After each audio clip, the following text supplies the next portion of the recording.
Ever get that feeling that you're maybe operating at half speed? Like there's a whole other gear you could shift into if you just knew how. Oh, definitely. That sense you're capable of more. Yeah, like you're on the runway but haven't quite, taken off yet. Well, that's a pretty universal feeling, I think. That sense of untapped potential. And today we're going to dig into a framework that tackles exactly that. Okay. We'll be exploring the core ideas from Pastor W.F Kumuyi's message, Living, Rising by Grace to Reigning in Glory. Think of it as a kind of unique perspective on how we can move from where we are to maybe achieving greater fulfillment. Right. And when you first see that title, it definitely has a spiritual feel to it. Sure, yeah. But as we've been going through it, what really stood out to me, at least, are these incredibly practical insights, about personal growth, taking responsibility for your own development, Exactly. and actively pursuing a better version of yourself. Absolutely. Whether your background is religious or, something else entirely, the underlying principles about how we make progress in our lives, they're surprisingly relatable. Yeah. We've sort of identified 3 key areas within this message that we'll focus on. First, we'll look at what's described as the necessary good path. Okay. The good path. Then we'll explore the dynamic, glowing pursuit of growth in goodness. We're in pursuit. And finally, we'll touch on the more aspirational vision of a glorious paradise. Consider this our way of extracting some actionable wisdom for anyone looking to level up, really. Okay, sounds great. So let's dive into this first idea, the good path. One of the first things that jumped out was the statement, it takes motion to move from grace to glory. Right. You cannot move from grace to glory if you are seated, stagnant, satisfied. I mean, that's pretty direct, isn't it? It really is. A clear call to action. You can't expect to grow by just staying still. Coasting aloud. That's right. There's this fundamental idea that progress isn't passive. The message really emphasizes needing to identify your starting point, you're from. If you're from, okay. And having a clear idea of where you want to go year 2. But the crucial element, the thing that makes it happen, is that active motion. Motion. Yeah, and it's fueled by your desire, your determination, and having a well-defined destination. It even uses that analogy of Adam, created with potential, that's the grace part, but with the expectation of actively developing that potential by subduing and having dominion. That's the move towards glory. Right, and the setback, the fruit incident. Yeah. It becomes a really relatable example of how easily we can get, sidetracked, derailed from our intended paths. Yeah. Happens all the time. Totally. So what's particularly interesting then is the outline of proactive steps that follows. This call to see, seize, study, search, subdue, spread, succeed, and soar. Wow, that's a lot of S's. It is, but each one seems quite deliberate. Yeah, from being aware of opportunities, that's the C and C's, to overcoming challenges, the subdue part, and then sharing your growth, spread. It represents a key aspect of taking charge, doesn't it? Definitely. A very hands-on approach to personal evolution, as you said. And right there, kind of in the middle of all that action, is faith. Ah, yes. Described with that acronym, forsaking all I trust him. Exactly. Yeah. Now, if we step back and look at that from a broader perspective, it's almost about, letting go of past limitations, maybe past failures, and really believing in your capacity for future growth, right? That mindset shift seems absolutely crucial. I agree. That element of trust, whether you interpret it spiritually or maybe just as a deep belief in your own potential. Yep, either way. It acts as a powerful motivator. It lets you move forward even when the path isn't, perfectly clear. Precisely. And from there, the message breaks down this good path into 7 key areas. It offers some really specific guidance. Okay, let's walk through those. First up is repentance. Now, that's often seen as a very religious term. It is, yeah. But the message also frames it educationally as turning away from distractions. Right. Choosing focused effort over things that just pull you away from your goals. Yeah. It's about recognizing those habits or maybe priorities that aren't really serving your growth. Okay. And making a conscious decision to shift your focus. Then the next aspect, redemption. Redemption. Spiritually, it's presented as a fresh start. Yeah. But educationally, it's described as remedial learning. Remedial learning. So like catching up. Kind of. Yeah. Identifying and filling in any gaps in your knowledge or skills. It's about actively addressing those areas where you might be falling short. That makes sense. Then we have restoration. And this one really seems to emphasize taking ownership. Oh, big time. It's about stopping the excuses, Yeah. and actively working to improve your situation rather than just blaming external factors. That accountability piece is so vital, isn't it? Personal growth often just stalls when we avoid taking responsibility for our choices and, well, their consequences. Absolutely. Following that is righteousness, Yeah. which is defined here simply as actively choosing to do what is right. Right. In what sense? Morally or? Both, it seems. Morally, yes, but also in terms of pursuing your personal goals. Mm-hmm.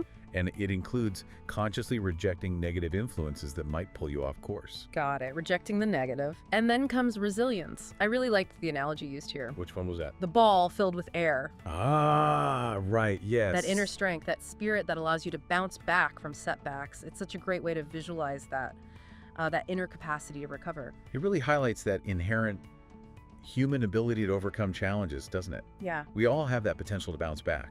we do.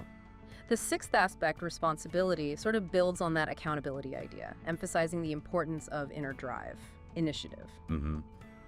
It's about being self-motivated, not needing constant external pressure, to pursue your goals, finding that drive within. Right. And finally, number 7 is reigning. Now, this isn't about worldly power in this context, is it? No, not really. It's more about achieving a state of internal mastery. Internal mastery. Yeah, and educational progress, strong moral principles. It's that sense of having overcome challenges and reached maybe a higher level of development in different areas of your life. Okay, so that's the good path laid out. Pretty comprehensive. It is. And having laid out that path, the message then transitions. It moves to the glowing pursuit of growth in goodness. Okay, the glowing pursuit. What's the core idea here? The idea seems to be that consistent, purposeful effort leads to positive results. It's symbolized as clapping in the text. Clapping, like applause. Yeah, like recognition, new opportunities, tangible progress. It's that kind of positive feedback loop you get when you feel like you're really on the right track. Ah, I see. So it's the idea that actively engaging in positive actions creates this ripple effect of good things in your life. Exactly. And this part also outlines 7 key aspects of this glowing pursuit. All right, let's hear them. The first is good washing, presented again as a kind of spiritual cleansing. Okay, but thinking about it more broadly, in personal growth terms.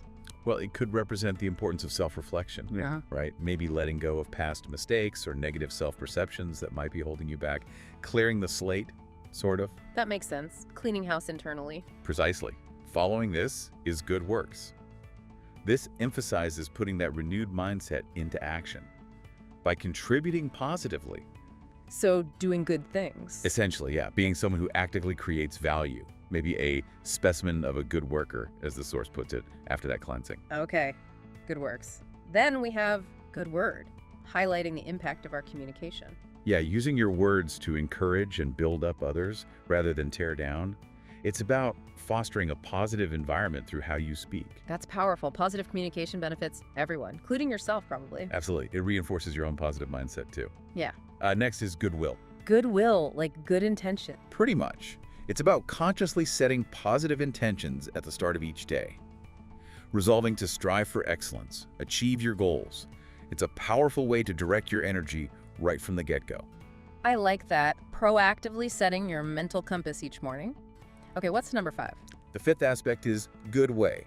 This one contrasts simply doing what feels natural or easy with taking a more thoughtful and considered approach, thinking before acting, planning your steps carefully. So moving beyond just impulse, making deliberate, informed choices. Exactly. Then comes good watchfulness. This emphasizes the need for balance. Balance between what? Between focused effort, your prayer, your work, and being aware of potential distractions or negative influences, things that could derail your progress. So staying vigilant, but maybe not becoming overly anxious or paranoid. That's the feeling, yeah. Keeping your eyes open without losing your focus. That balance does feel key. You need to be proactive in your growth while also being mindful of what could hold you back. Makes sense. And the final aspect here. The final one is good wisdom. And this distinguishes between, say, knowledge that might be interesting but ultimately distracting. Right, shiny objects. Exactly.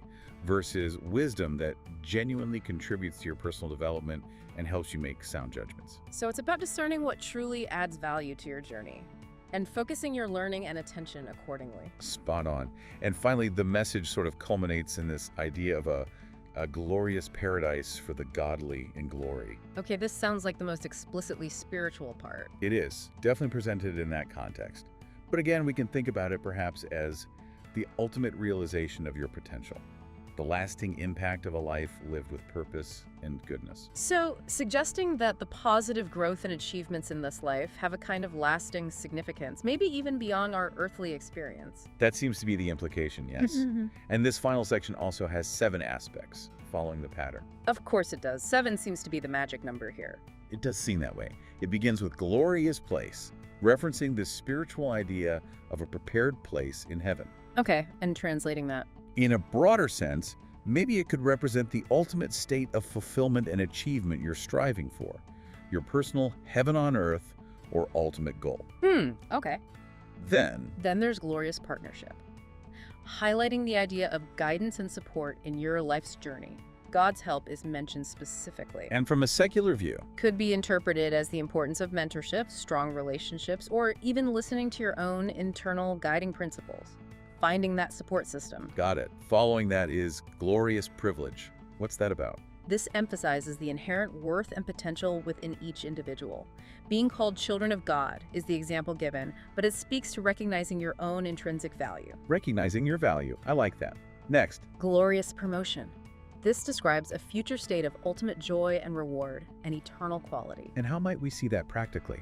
Perhaps as the deep satisfaction and sense of accomplishment that comes from realizing your full potential, making a meaningful contribution that lasts. Okay. Then comes glorious perfection. The idea of reaching a state of, well, completeness, mastery, no longer flawed. A future state of being whole and fully realized. And then we have glorious possession. What does that entail? Mansions are mentioned. Yes, the idea of individual mansions in heaven, suggesting perhaps a unique and individual reward or outcome tailored to your specific journey of growth, your own special place. Interesting. And lastly, Glorious perpetuity. The idea of lasting connection, eternal togetherness, peace.